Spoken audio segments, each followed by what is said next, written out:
welcome back to the Rick and Dafs podcast. I'm Dafs. And I'm Rick. And as always, we are here unscripted and raw. And I'll be honest, I was just tempted to continuously turn up the music until it drowned you out. I nearly went for a Harry Carey. Hi! Hey, everybody. Welcome back to another fabulous episode. If the moon were made of cheese, would you eat it? I know I would. Trick question. I've sold it off. Oh, Harry. I sold it to Darigold and made a tidy profit. So what is today's episode? Wait a second. Do you think you could legally sell the moon to a company? No. Well, that would also, if the moon was made of cheese and you sold it to a company and they started farming it, it would really wreak havoc with our tides. Tides would be horrible, although space exploration would get a whole lot better because there'd be money in it. That's true. If we found planets that were made of various substances. Yeah, just tell everybody there's oil on Mars. Back on, out there, past the Soda Nebula, we discovered the salami matrix. That's on the fourth arm of the Snap into a Slim Jim spiral galaxy. Well, that's a good question. Yeah. If the galaxy was filled with tasty foods, like if we discovered we may not be the only life out there, but this was not at all the topic we had planned, but we had it laid out and now we're on this. I love it. It's fine. Don't worry about it. Just go with it. So all I'm saying is, if we discovered maybe we're not the only life out there, but that life is actually just various foods and beverages, how much faster will we get out there? Probably a lot faster. Let's say, yeah, they find out there's oil on Mars. Mm-hmm. Suddenly, NASA is in a ship powered by ExxonMobil. Then the space race becomes really interesting. Oh yeah, definitely. And if there was, I mean, who's to say that there is not different foods out there? I mean, we don't know if aliens, if we find them, are intelligent species. What if they're all just like a bunch of yaks? Hey, sweet. We could hunt those alien yaks into extinction. Yak meat's pretty good. Titan is mostly water. There could be tons of trout. It would also, or it's just filled with Powerade.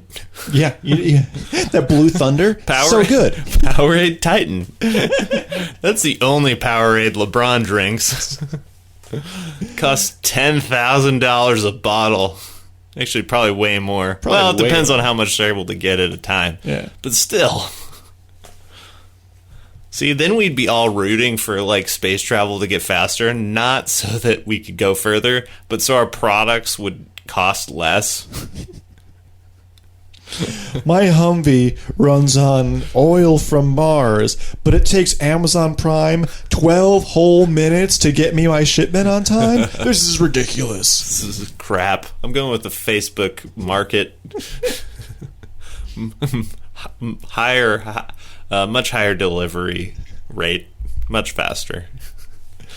And that's when, like, essentially what happens then is different companies, like our society is just basically the United States is maybe one of the few countries left that's a country, but the rest of them are all just run by companies.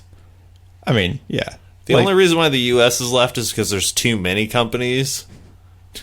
They'd have like a Three Stooges syndrome where they're all trying to get through the door at once, but none of them can't make it. Well, and they had a post that said 1980, and it was like, soon they're going to put recording devices in our houses, and then the big companies are going to try to rule our lives. And then it's like 2020. And it's like, greetings, Prime citizen. Return to your Prime house for your Prime meal.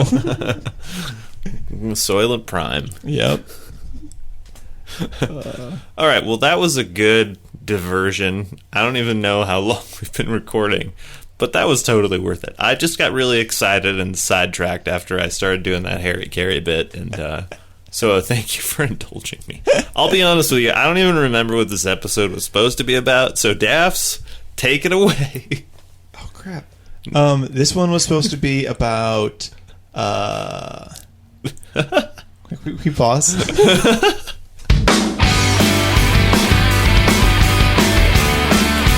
Hey, and welcome back to an unprecedented Rick and Dafs podcast second introduction.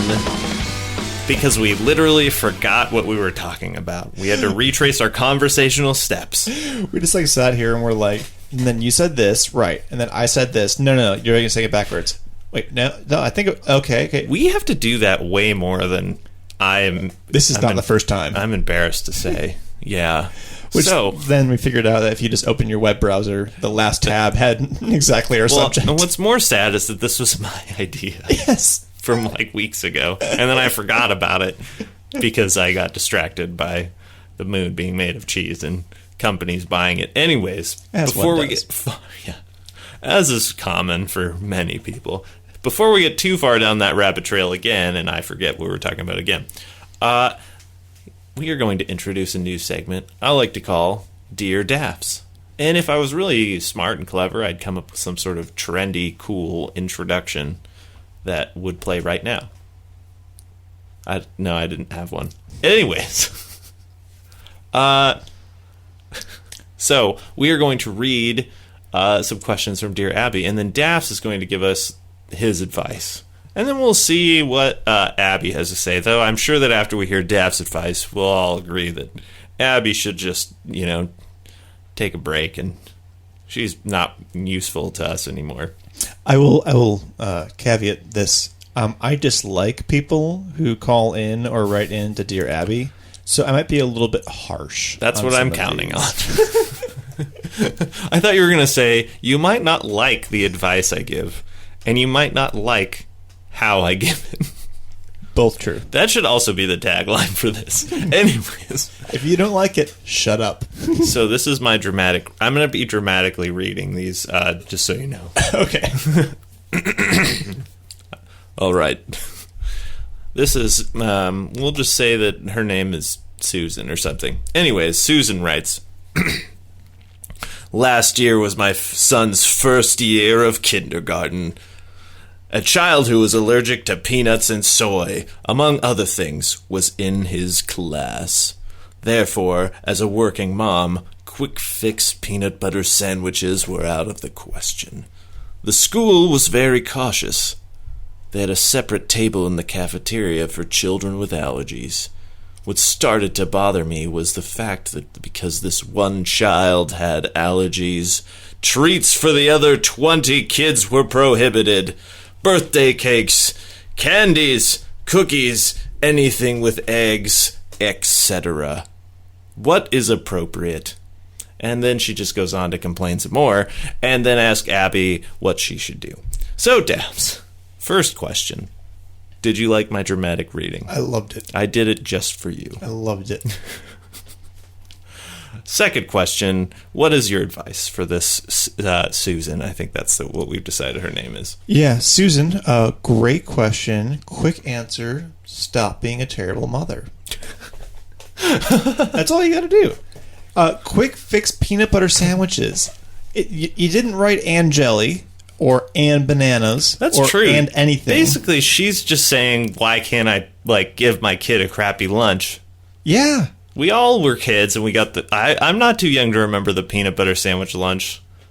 That was my least favorite lunch. Yeah. It's the worst. And essentially, you're just being inconvenienced by somebody's genetic issue. And then you're like, oh, isn't my life terrible? Here's what I think she should do. Find a school where kids with allergies are not allowed. There you and go. Send your kid there. There you go. Like a school where only the healthiest, smartest, prettiest, tallest people are allowed. I mean, other kids get to go to schools too. They could have a rubric. Yeah, there's in separate schools. Yeah, totally. Yeah, yeah. It literally is her being upset that her genetically superior child can't have his favorite toys or treats because some dude had a rough deal in life. See, I think I've seen past this though, and it's just basically about her being lazy. Yeah. She doesn't she's upset that she can't make peanut butter sandwiches. She goes on to talk about cookies and treats and whatever else. But she gave herself away when she first said, I can't make peanut butter sandwiches. I got 2 suggestions for you. Either buy EpiPens for the whole class, or pay the extra $1.50 and get cashew butter and deal with it. What would be kind of funny, though, is if she did buy EpiPens for the whole class. And it's like, how was your day, Billy? That's the kid with allergies. He's like, oh, man. Timmy brought us peanut butter sandwich today. I've gotten Epi shots 5 out of the last 10 days. His mouth is still swollen. He's just like barely able to walk. He just can't come into school anymore. Starting to develop PTSD from going to class. Well, I mean, yeah, the epinephrine, it's a jolt to the system. Either that or he gets addicted to it. He's just giving him... He's like, there's a test. He's like, I need my stuff. And he just like sticks himself in the leg with Epi. He's just chasing that high. Woo! Yeah. So Susan, that's the other reason, is we're preventing kids from getting hooked on drugs. Yeah. I mean, that Epi, it's potent. And it's available over the counter. I mean, jeez. Why do you hate our freedoms? Our freedoms to die. I'm just gonna finish everything with a blanket statement. Freedom isn't free, Susan. Deal with it. Well, that's the other thing is Susan is just advocating for freedoms. Freedoms for that kid to die and for her to be lazy. Mm-hmm. I mean, it's the American dream. It is. Okay. Basically, here's Abby's response. She says this precaution is not meant to be an inconvenience to you. It's meant to save lives. Well, that was a very PC way of saying what we already said. Get your crap together, Susan. Stop whining. Or buy Lunchables. Ooh, there you go. It was a treat to get Lunchables, man. You know they sold those at a deficit? Wow. They sold them so they would lose money just to get kids hooked to them and families to buy them. And then they slowly started price gouging it higher and higher and higher. Just like a drug dealer. Literally, like a drug dealer. It's amazing. It's genius. It's total genius. Oh, man. Well, I think we've very well solved that case for Susan. If this new segment goes over well, I'm sure that we'll be doing some more Dear Dafs episodes. Oh, yeah. But now for the main event. The thing none of you have been waiting for because you didn't know it was coming. That's Debatable. We've done That's Debatable before about that Richard Simmons robot transforming toilet movie, which I am currently writing a screenplay of. It's really good. It's only 9 pages so far. Of gold. But, exactly, do you want quality or quantity? Because I could write 1 million crappy pages, but apparently only 9 good ones. Anyways, today's debate, thatched wigs versus high heels. Terrible fashion trends for men. We debate, you decide. So, in Japan... high heels, I think it was Japan or China, one of the two. High heels were originally invented for men as a show of masculinity, and we all are familiar with the thatched wigs being in style. So, Dafs, you're going to take the high heels argument, and you're going to try and convince me that high heels are better, and I'm definitely all in for thatched wigs. Well, one, I hate thatched wigs, so that's probably why I'm against it. Well, you're going to lose the debate if you don't talk into the mic, because no one will hear you. Or I'll just turn you down, which I don't think I've been abusing my powers as I'm going to turn you down like a prom date. As sound man. Enough. I'm realizing I've got all this power, and I just have not been abusing it to its fullest. I think high heels for guys is totally a great trend, because one, it's nice to be even taller than when you're already tall. Secondly, they look pretty good, and you can actually have them rock with your outfit. One of my buddies, Ricky, occasionally will wear heels, and he does rock them. Wait, are you talking about me? No. Oh, okay. No. My friend Ricky, not Rick. You guys are really, really alike, except you're different in every possible way. So he recently went to a prom event for the LGBT community, and he was rocking these heels and a bedazzled eye patch and crushed it. Okay. I will say that looks pretty good. Pretty But freaking good. Here's my trump card. It has nothing to do with anything except for foot and back problems. Okay, yeah. Thatched wig, that's not going to cause you any problem. As long as you don't powder it with arsenic, you're good to go. Also, I mean, anybody who can afford a super expensive thatched wig, you know that they're wealthy. So it's a sign to the ladies that, yep. But things I are will going say good. this. If you were just going for footwear based on comfort, we'd all be wearing Crocs. And Okay. is that the kind of world you want us to live in? I'm perfectly fine if no women or men ever wore high heels again. I mean, I'm not saying they have to wear it. I'm just saying it's a great fashion choice were it to become a thing. If I had to choose between high heels and a thatched wig, I'd choose thatched wig every time. One, people might mistake me for a lawyer in England, which is pretty cool. Two, it's made of horsehair. So, I mean, the horse isn't killed. Your evil shoes are probably made of leather. Murdering just millions of cows, that's terrible and unethical. Two, the aforementioned foot and back problems. And that negates all of your arguments of extra height.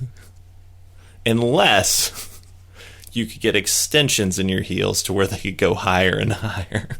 Like go-go...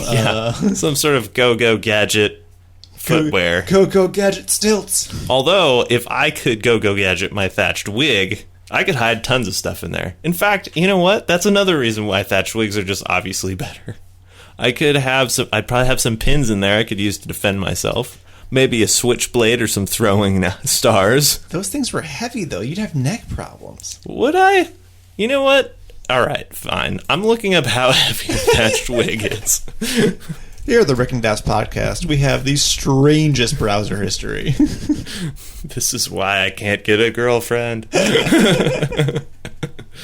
And if you listen to this podcast, you probably can't either.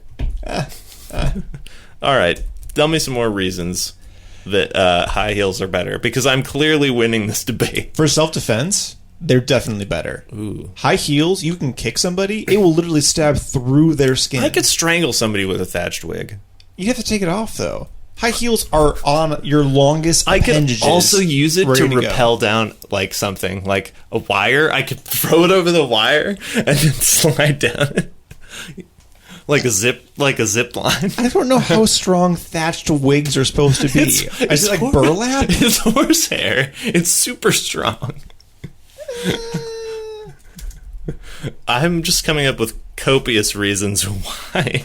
Intimidation. When you're taller than people and you can look down on them, helps you in business. I could make my thatched wig so tall that you couldn't even see the top of it. With lots of jerry curls and stuff. Plus, I could have a different do all the time. Well, I mean, that's just a thing for wigs in general. Yeah. Which is great. I'm just saying. I do like wigs. I just think that high heels for men would catch on better. And I have worn heels a few times. As you recall, during my last Halloween, I was going in drag, and I had 6-inch heels, and they did hurt a whole bunch. You were right. But I toughed it up. Well, and I dealt with it. Okay. So there's really nothing that talks about how heavy a thatched wig is. Apparently, that's just not a thing that people talk about. This whole topic is not a thing people talk about. Can we agree, though, that you wouldn't be able to get into a lot of places with a thatched wig? Why not? No one's going to let you go through TSA with a bunch of powder on your head. Who says I have to powder it? It's just thatched. They would search that. What? Okay. People would have to take it off at the movies because it's too tall and cumbersome. I'd just make a little hole in it.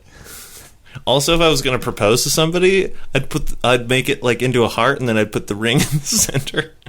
You can't do that with high heels. That's true. You can fight crime in high heels, though.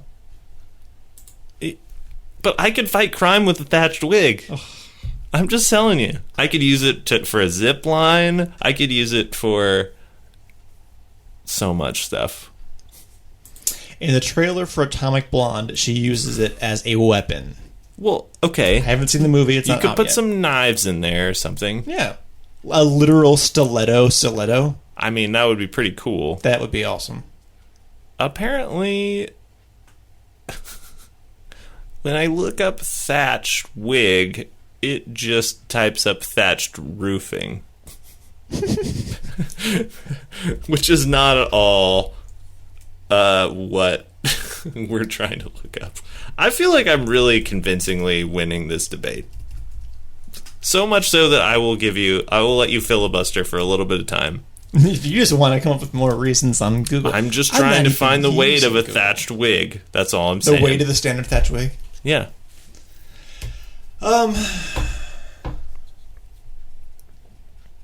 Do we consider platform shoes to be in the same category as high heels?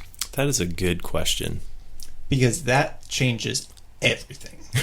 Why does it change everything? Because platform heels, you don't have as much of issue with back pain and things like that. Because you could still break your ankle, though. You still can, yeah. But walking down the street, your feet wouldn't get wet. You could probably, I mean, in Japan, they had those shoes, those like clogs that were in the bottom. They did that specifically so you could walk through the street without getting any refuse on you.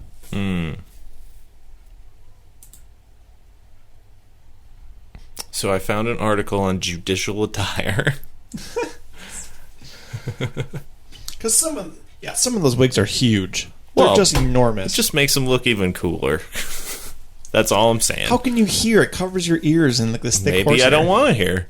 Maybe I'm at the Seahawks game. I use my thatched wig as an earmuff. Oh, you're at the Seahawks game. If only you could stand on something and make yourself even taller to see over the crowd. High heels. Useful for concerts. Useful for a front man of a band. Do you know any like that, Rick? I would never wear high heels if I was mopping around, because then I'd break my leg. And I'm like, that saying would literally come to fruition, and I would be very upset. Practice. All I'm saying is that I don't know how heavy a thatched wig is, but I'm surmising it's very light and could be used for a zip line. Typical assumptions. And I could hide knives in it. And like each little curl, I'd just have like a thing that I'd keep my sewing in there. Like I'd have a thimble in one of the curls. I'd stick my finger in there, and they'd be like, "What are you using that thimble for?" And then I'd stick my hand in the other one, and I'd pull out a needle thread. I'm gonna find a thatched wig at the costume shop or something, and if you wear it for a full day, I will concede my point. That is, I don't concede to your premise of your point that I have to wear it just to win the argument, because it's still inherently better. Why should I have to wear it to prove that it's better? Because I think it's unbearable to wear. High heels you could bear to wear. You could not bear to wear a thatched wig. Oh, it would not catch on. Bear to wear. Uh-huh. Oh, I could bear to wear. Oh, you could. You couldn't bear to wear high heels and walk around all day. I've already worn high heels, but you'd fall over. No. How much time did you spend actually walking? I spent the entire... No. I meant actually walking. Oh, no, standing. Yeah, standing and sitting is not the same. All I'm saying is I don't have to take any like special care to wear a thatched wig. I just throw it on my head and I'm ready to go. I'm gonna take you to a water park with your thatched wig on. It's gonna be like a wet Doberman. You know what I would do? I would get one of those shower caps, and I dug my thatched wig inside of it. They'd never let you in. There's no way. Well, they'd definitely let me in. I'd probably be asked to leave, but I'd get in. Plus, it's a great conversation starter. Like for all you single ladies and guys out there. Hey, what's that? Oh, it's a thatched wig. Let me tell you about it. Said no one ever. Said everyone once this catches on. All I have to say is that was a great segment. We will let the people decide. I think we'll put a poll up somewhere and let the people vote on it to decide which is better. For men, high heels or thatched wig. And high heels are going to win overwhelmingly. No, definitely not. It's up to you, viewers. We want all 12 of your votes. Loser takes a shot of apple cider vinegar. No, absolutely not. That was disgusting last time. It was so bad. We'll have to come up with a standard bet for these That's Debatable sections. But for now, I think that this has been a classic, extra classic episode of the Rick and Dafs podcast. Would you agree? I would agree. And don't forget to tell your friends, because we are on Facebook, Stitcher, Podbean, iTunes, and Google Play Music. And that's all, folks. Take care, guys. Have a good one.